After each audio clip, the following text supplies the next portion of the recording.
Carl and Angel Larsen are a St. Cloud couple who run a media business called Telescope Media Group. They also are devout Christians and have made films and promotional videos with an overtly Christian bent. Several years ago, they hoped to enter the wedding video business, but the Minnesota Human Rights Act is being interpreted by current Democrat state officials to not exempt individuals, businesses, nonprofits, or the secular business activities of religious entities from non-discrimination laws based on religious beliefs regarding same-sex marriage. In other words, any person engaged in a business that serves weddings can be forced to participate in a same-sex wedding, and Minnesota law threatens up to 90 days in jail for violating these guidelines. Minnesotans' tax dollars have even employed testers to target non-compliant businesses, and Minnesota has already pursued action against a wedding vendor who refused to rent the venue for a same-sex wedding. In response, the Larsens sued in 2016 to maintain the right to not shoot video of gay weddings. They said that they would gladly work with all people, regardless of race, religion, or sexual orientation. They only sought the right to not have to offer their services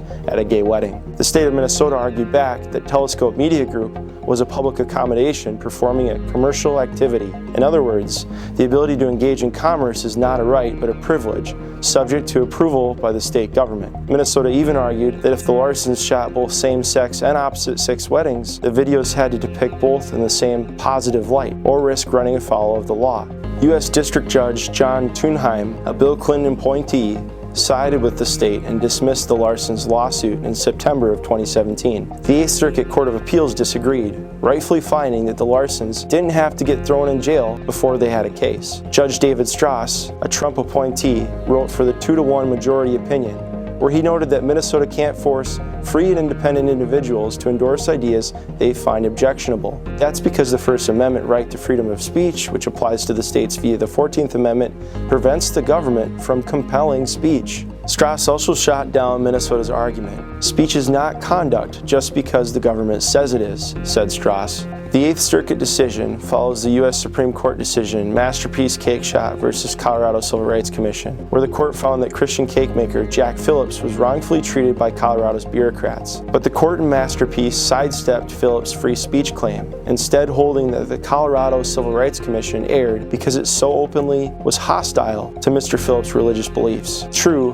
but there's still no ruling whether a state can force someone religiously opposed to same-sex marriage to participate in a same-sex wedding. As a result, Phillips still faces legal harassment in an attempt to put him out of business. Eventually, this issue will need to be decided by the U.S. Supreme Court. Until then, the left will continue to twist and lie about the issue by obfuscating the fact that the Larsens don't want to discriminate against gay people, they just want to not have to serve in a gay wedding, and by comparing not wanting to serve a gay wedding to racism. Many Christians fought vehemently against slavery. For example, it was evangelicals in Britain who worked successfully to ban the transatlantic slave trade, and many Christians in the U.S. were strong abolitionists. Plus, connecting a wish to not shoot video for gay weddings to the systemic abuse, lynching, and denial of basic human rights to Black Americans is insulting to both the victims of racism and to everyone's intelligence. Can the left win this issue without lying about it? Absolutely not. That's a good sign for those who love all people, but also believe in free speech and the free exercise of religion. With Alpha News, I'm Willis Krumholtz.